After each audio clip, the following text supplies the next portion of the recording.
ঈদ মোবারক।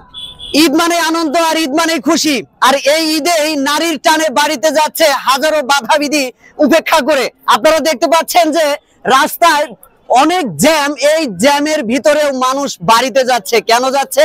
শুধুমাত্র নারীর টানে।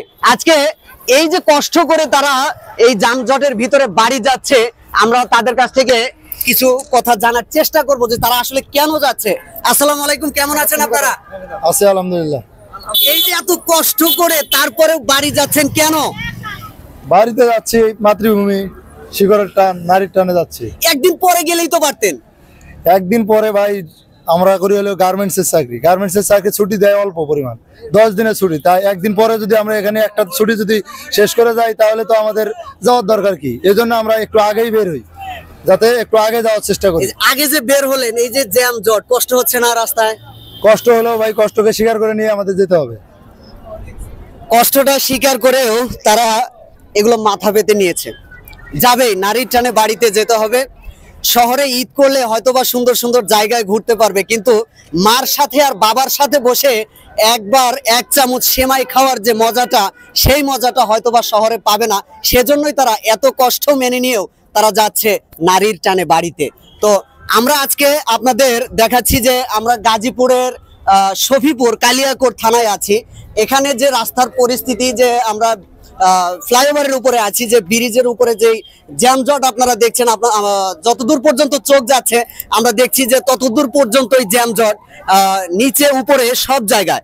তো আপনারা যারা এই গাজীপুরের এই রোডটা দিয়ে আপনারা উত্তরবঙ্গের উদ্দেশ্যে রওনা হচ্ছেন, তারা একটু চিন্তা ভাবনা করে, যদি বাইপাস কোনো রাস্তা জানা থাকে তাহলে সেই রাস্তা দিয়ে যাওয়ার চেষ্টা করবেন।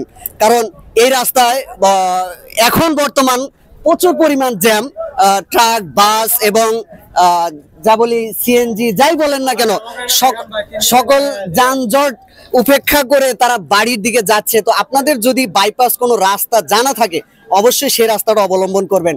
কেমন আছেন? ভালো আছি। কি গাড়ি চালান নাকি যাত্রী?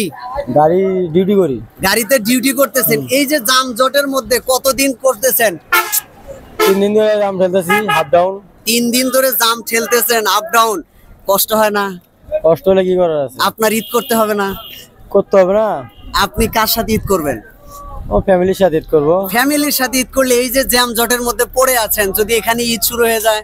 শুরু হয়ে গেলে এটা ভাগ্যের লিখন, কিছু করার নেই। ভাগ্যের লিখন, কিছু করার নেই, মেনে নিতে হবে সবই রাস্তার দুর্ভোগ।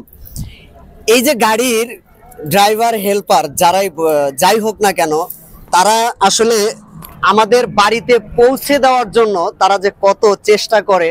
হয়তো তারা এই ঈদকে উপেক্ষা করে, উপলক্ষ করে বর্তমান গাড়ি ভাড়াটা কেমন রাখছেন? এটা আমরা বলতে পারবো কাউন্টার ভাই। কাউন্টারের গাড়ি আপনাদের, কাউন্টার থেকে বলতে পারবে। আসলে ঈদ মানে আনন্দ, আর ঈদ মানে কিছু বিপদ হয়ে যায়। সেক্ষেত্রে আমরা জানি যে ঈদ আসলে কিছু গাড়ি ভাড়া একটু বাড়ে, কারণ বাড়ার উদ্দেশ্য হলো এই যে যানজট, রাস্তায় গাড়িগুলো পড়ে থাকে, সেজন্যই কিন্তু তারা এই ভাড়াটা একটু বাড়িয়ে নেয়। তবে আমরা সবার কাছে অনুরোধ করব যেন সেটা বেশি না হয়। তো আপনারা সবাই ভালো থাকবেন, সুস্থ থাকবেন। দেখা হবে আবার আগামী কোনো ভিডিওতে।